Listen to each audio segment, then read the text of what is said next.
దాని యొక్క వ్యాపార కేంద్రంగా అభివృద్ధి పర్యాటక కేంద్రంగా ఈ ప్రభుత్వం ఈ ప్రజలు తీర్చిదిద్దారు.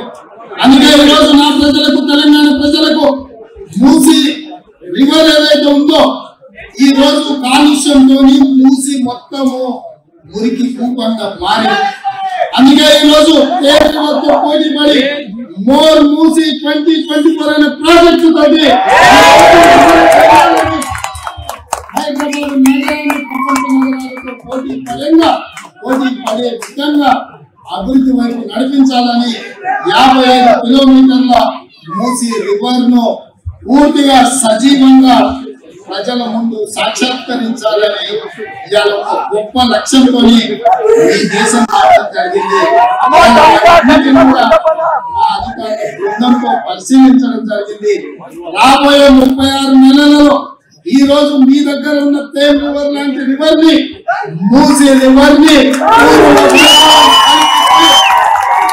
ప్రపంచంలో ప్రతి పర్యాటకులు హైదరాబాద్ నగరానికి రావాలి.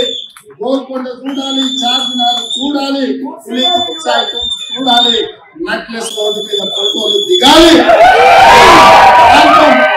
పెట్టుబడులతో మన పూర్వీకులు మనకిచ్చిన ఏవైతే శిల అక్కడ ఉన్న సంపద ఉందో వాటన్నిటిని కూడా ప్రపంచానికి పరిచయం చేయాల్సిన బాధ్యత మన ప్రభుత్వం మీద ఉన్నది.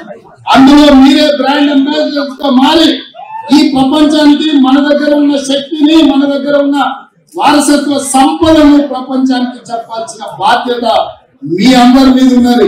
మీరే ప్రచారకులు, మీరే బ్రాండ్ అంబాసిడర్లు, మీరే తెలంగాణ రాష్ట్రాన్ని ప్రపంచంతో పోటీ పడే విధంగా ముందుకు నడిపించాల్సిన బాధ్యత మీది. మీ అన్నగారు రేవంత్ అన్నగా మీతో కలుస్తూ, మీతో చర్చిస్తూ, మీ సలహాలు సూచనలు తీసుకుంటూ రాష్ట్రాన్ని అభివృద్ధి పదం వైపు నడిపించే బాధ్యత